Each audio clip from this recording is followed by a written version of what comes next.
Olá pessoal, nesse vídeo nós vamos falar sobre proposições simples e proposições compostas. Para diferenciarmos esses dois tipos de proposições, iniciemos vendo alguns exemplos de proposições simples. Primeiro exemplo, P é a proposição dada por Zenóbio é careca.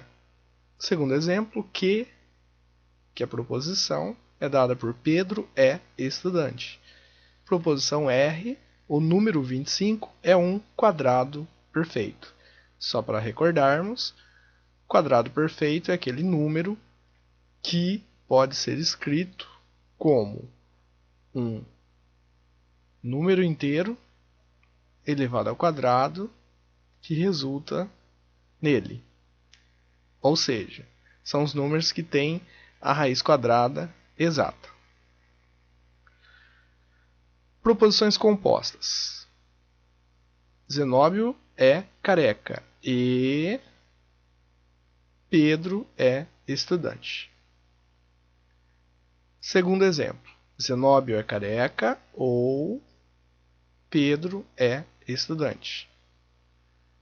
Terceiro exemplo, se Zenóbio é careca, então é feliz. Então, esses três exemplos, as proposições R, T e U, são exemplos de proposições compostas. Notem que nas proposições compostas nós temos algumas palavras que são utilizadas para a ligação. No primeiro exemplo, a letra E, no segundo, a letra OU, né, ou a palavra OU, e no terceiro, a palavra então. Esses elementos de ligação, né, eles são chamados de conectivos. Então, esses conectivos eles seriam o quê? Palavras usadas para formar proposições compostas a partir de proposições simples. Então, percebam que de um lado tem uma proposição simples, do outro tem outra proposição simples. E os conectivos fazem essa ligação e o resultado é uma proposição composta. Nós temos um conectivo que a gente chama de conectivo unitário, que é o não. Okay? Nesse conectivo você não precisa ter uma proposição composta para utilizá-lo. Você pode utilizá-lo na proposição simples. E 4 conectivos binários. Esses conectivos eles ligam, né, eles fazem a conexão entre uma proposição simples com outra proposição simples e o resultado é uma proposição composta. Então, como exemplo de conectivos binários, nós temos o E, o OU, o se então, tudo isso aqui seria um conectivo, e o se e somente se, né? Se e somente se também é outro conectivo. Trabalhando então com esses conectivos, com proposições simples e proposições compostas, facilita a nossa vida quando a gente vai analisar o valor lógico, né? Ou seja, se essas proposições são verdadeiras ou falsas, a utilização de tabelas, que nós denominamos de tabela verdade. Por exemplo, se você pegar uma proposição, como nós definimos, então a proposição é um conjunto de palavras, né, que tem sentido completo e nos interessa aqui as proposições que sejam ou verdadeiras ou falsas. Então, se a gente pegar uma proposição P, essa proposição ela vai ser ou verdadeira ou falsa. Essa daqui seria a tabela verdade, então, para a proposição P. Se nós pegássemos duas proposições, proposição P e proposição Q, então nós teríamos 1, 2, 3, 4 combinações possíveis. Então nós teríamos a P é verdadeira e a Q verdadeira. P verdadeira, Q falsa. P falsa e Q verdadeira. E P falsa e Q também falsa.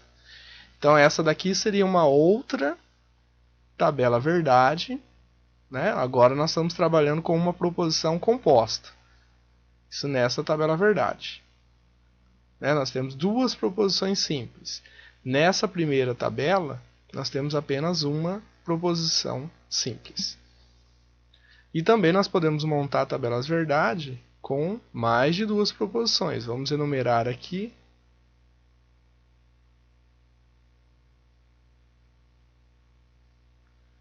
Vamos colocar mais uma linha. E aí nós vamos ter lá P, Q e R. Então as possibilidades aqui seriam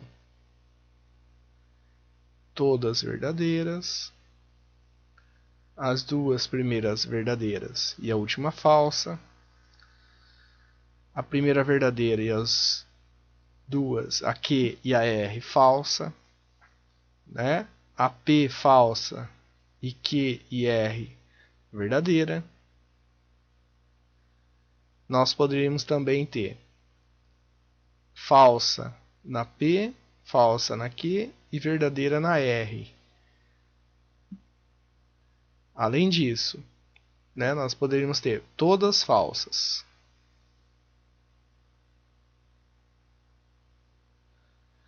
Então, aqui como nós temos três proposições, a ideia é a seguinte, é que nós tenhamos 8 combinações possíveis. Então nós poderíamos, por exemplo, ter verdadeiro, falso e verdadeiro, né? E nós poderíamos ter falso, verdadeiro e falso, tá? O único cuidado que nós temos que ter aqui, quando você vai montar uma tabela verdade, é não repetir duas combinações. Então, se você colocou verdadeiro, verdadeiro, verdadeiro, não pode ter outra linha com verdadeiro, verdadeiro, verdadeiro. Né? Se já tem escrito lá, em uma determinada linha, verdadeiro, falso, verdadeiro, você não pode colocar isso em outra linha. A ordem que você escreve essas combinações, ela não é uma ordem fixa. Tá? Você pode começar com falso, falso, falso, e aí fazendo as outras combinações. Então a ordem não importa. O que importa é não repetir, né, duas linhas com a mesma combinação. E, baseando-se então nessas nossas tabelas, a gente pode escrever de uma forma geral o número de linhas de uma determinada tabela. Então, como que eu determino o número de linhas, né, de uma tabela verdade? Vamos colocar aqui a ideia, né, que daí a gente pode usar isso para qualquer tabela verdade que você montar, você pode usar essa ideia. Então a conta, né, esse número de linhas da tabela, ele é dado sempre por essa conta. 2 elevado a n, onde esse n seria o que? O número de proposições que você tem na tabela. Então, sempre fazendo essa conta, a gente tem o número de linhas. Por exemplo, no primeiro caso, nós temos 2 elevado a uma proposição, né, que essa primeira tabela aqui ela só tem a proposição P. Então, quer dizer, essa tabela ela vai ter duas linhas. A gente conta como linha essa parte da tabela que tem os valores lógicos, verdadeiro ou falso. No segundo exemplo, nós temos 2 elevado a duas proposições. Então, nós temos 4 linhas. Né? Observem aqui, nós temos 4 linhas com os valores lógicos dessas proposições. Neste exemplo, nós temos 2 elevado a 3, 8. Então, nós temos 8 linhas com os valores lógicos dessas proposições. Então, nós ficamos por aqui nesse nosso vídeo. Esperamos você no próximo vídeo. Até mais!